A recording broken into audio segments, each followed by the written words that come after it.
Bonjour et bienvenue à tous. Si vous êtes nouveau sur la chaîne, n'oubliez pas de vous abonner. Et si vous avez une question, n'hésitez pas de la poser au niveau des commentaires. Dans la vidéo d'aujourd'hui, on va voir la nutrition chez les plantes vertes. Introduction. Les végétaux, comme les autres êtres vivants, se nourrissent. Donc, quels sont les besoins nutritifs des végétaux؟ تتغذى النباتات كباقي الكائنات الحية. فما هي إذن الحاجيات الغذائية للنباتات الخضراء؟ Grand 1. Les besoins nutritifs de la plante verte. On va commencer avec des expériences qui vont nous permettre de déterminer les besoins nutritifs des plantes. Dans un pot témoin contenant une plantule, on va ajouter des sels minéraux, de l'eau, du dioxyde de carbone, en plus de la lumière. On constate qu'il y a une croissance optimale. La plantule devient une plante verte. On peut conclure alors que la plante a besoin des sels minéraux, d'eau, du dioxyde de carbone et de la lumière pour croître. سنقوم بمجموعة من التجارب لتحديد الحاجيات الغذائية للنباتات الخضراء. أولاً، سنوفر لنبتة خضراء الماء، الأملاح المعدنية، ثاني أكسيد الكربون والضوء. نلاحظ أن هناك نمواً جيداً للنبتة. نستنتج إذن أن النبتة تحتاج إلى الأملاح المعدنية، الماء، ثاني أكسيد الكربون والضوء لكي تنمو بشكل جيد. Maintenant, on va voir si l'un de ces éléments est manquant. Est-ce que ça va influencer la croissance de la plante? On va commencer avec l'eau. On va donner à une plantule des minéraux, le dioxyde de carbone et de la lumière, mais pas d'eau. On constate qu'il n'y a pas de croissance. La plantule se flétrit et tombe. On conclut alors que la plante a besoin d'eau pour subsister. نوفر لنبتة الأملاح المعدنية ثاني أكسيد الكربون والضوء لكن لا نسقيها بالماء. ليس هنالك نمو للنبتة فهي تذبل في النهاية. نستنتج أن النبتة تحتاج للماء. 2. Le rôle des sels minéraux. Dans un pot sans minéraux, on va ajouter de l'eau déminéralisée, le dioxyde de carbone et la lumière. On constate qu'il n'y a pas de croissance. La plantule se flétrit. On constate que la plante a besoin des sels minéraux. لتحديد دور الأملاح المعدنية، سوف نقوم بوضع النبتة في وسط لا يحتوي على الأملاح المعدنية. سنسقيها بماء خالص ليس فيه أملاح معدنية. سنوفر لها ثاني أكسيد الكربون والضوء. نلاحظ أن النبتة لا تنمو بل تذبل. إذن النبتة تحتاج إلى الأملاح المعدنية لكي تنمو بشكل جيد. 3. Le rôle du dioxyde de carbone. On va mettre la plantule dans un pot sans dioxyde de carbone et on va lui ajouter des sels minéraux et de l'eau en présence de la lumière. À la fin de l'expérience, on voit qu'il n'y a pas de croissance. La plantule ne se développe pas. On conclut alors que la plante a besoin du dioxyde de carbone. لتحديد دور ثاني أكسيد الكربون نضع النبتة في إناء لا يحتوي على هذا الغاز. نضيف لها الأملاح المعدنية والماء وذلك في وسط يوجد به الضوء. نلاحظ أن النبتة لا تنمو. إذن النبتة تحتاج إلى ثاني أكسيد الكربون. 4. Le rôle de la lumière. On va mettre la plantule dans un pot sans lumière et on va y ajouter les minéraux, l'eau, le dioxyde de carbone. On voit qu'il n'y a pas de croissance. La plantule devient marron-jaune et meurt à la fin. On constate que la plante a besoin de la lumière. لتحديد دور الضوء نقوم بوضع النبتة في وسط مظلم ونوفر لها الأملاح المعدنية، الماء وثاني أكسيد الكربون. نلاحظ أن النبتة لا تنمو بل تصبح صفراء اللون. إذن تحتاج النبتة للضوء لكي تنمو بشكل جيد. Conclusion générale.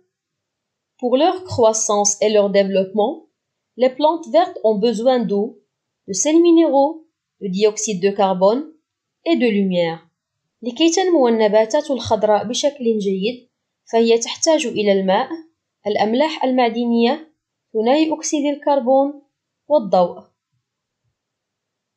Donc, comment l'eau et les sels minéraux sont prélevés? Pour déterminer ceci, nous avons une expérience dans laquelle on va mettre les plantules de radis dans 3 tubes à essai.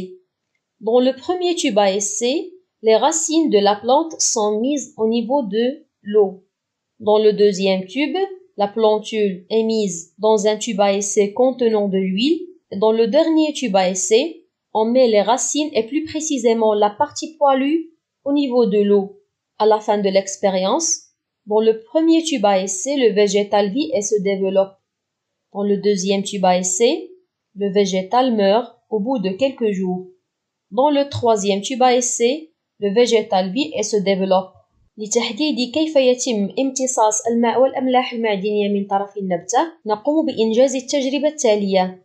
نضع نبتة الفجل في 3 أنابيب اختبار، يحتوي الأول على الماء، يحتوي الثاني على الزيت، بينما في الإناء الثالث الذي به زيت وماء نقوم بوضع الجزء الذي به زغب على مستوى الجذور في الماء.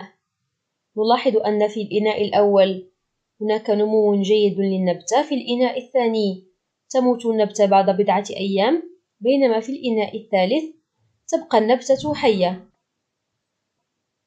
Donc, on peut dire que le prélèvement de l'eau et des sels minéraux dans le sol se fait par les racines et plus précisément les poils absorbants.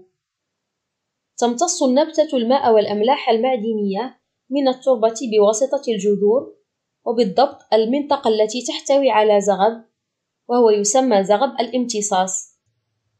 L'eau et les sels minéraux constituent ce qu'on appelle la sève brute. يسمى الخليط المكون من الماء والأملاح المعدنية بالنسغ الخام. Prélèvement du dioxyde de carbone. Le prélèvement du dioxyde de carbone dans l'air se fait par les feuilles au niveau des stomates. يتم امتصاص ثنائي أكسيد الكربون من الهواء بواسطة الأوراق، وبالضبط على مستوى فتحات صغيرة تسمى الثغور. Grand 2. Principe de la photosynthèse. Les plantes vertes contiennent un pigment vert, la chlorophylle, qui absorbe la lumière. تحتوي النباتات الخضراء على صبغة خضراء تسمى اليخضور، وهي تمتص الضوء. En présence de la lumière, les plantes chlorophylliennes utilisent l'eau, les sels minéraux et le dioxyde de carbone pour produire la matière organique. C'est la photosynthèse. بوجود الضوء، تقوم النباتات الخضراء باستعمال الماء، الأملاح المعدنية، ثاني أكسيد الكربون لصنع المادة العضوية. إنها عملية التركيب الضوئي. La matière organique produite est appelée sève élaborée. Cette sève va être utilisée par la plante pour former les feuilles, les racines et les tiges. Et bien sûr, elle va être stockée au niveau des fruits. المادة العضوية التي تم صنعها من طرف النبتة الخضراء تسمى النسغ الجاهز، وسيتم استخدامها من طرف النبتة لصنع أوراقها وجذورها والساق، وأيضا ستخزن على مستوى الثمار. La photosynthèse peut être résumée sous forme d'équation chimique. 6CO2 plus 6H2O donne C6H12O6 plus 6O2. La chlorophylle de la plante capte l'énergie solaire. En plus de dioxyde de carbone et des molécules d'eau, la plante va produire de la matière organique, du sucre comme le glucose. Il va y avoir aussi formation de dioxygène qui va être libéré dans l'atmosphère. يمكن تلخيص عملية التركيب الضوئي بالمعادلة الكيميائية التالية: 6CO2 زائد 6H2O تعطينا C6H12O6 زائد 6O2. يقوم اليخضور الموجود على مستوى الورقة بالتقاط الضوء. تستعمل النبتة ثنائي أكسيد الكربون الموجود في الهواء وجزيئات الماء لصنع المادة العضوية كسكر الجليكوز مثلا، إضافة إلى تكون جزيئات ثنائي الأكسجين التي سوف يتم تحريرها في الهواء. Les plantes chlorophyllliennes sont donc des êtres vivants autotrophes parce que ces plantes produisent leur propre matière organique. Par contre, les animaux qui se nourrissent de la matière organique prête sont dits hétérotrophes. تعتبر النباتات الخضراء كائنات حية ذاتية التغذية لأنها تقوم بصنع مادتها العضوية بنفسها، بينما تعتبر الحيوانات التي تتغذى على المادة العضوية الجاهزة كائنات حية غير ذاتية التغذية. Merci beaucoup pour votre attention. J'espère que vous avez bien compris et à la prochaine vidéo.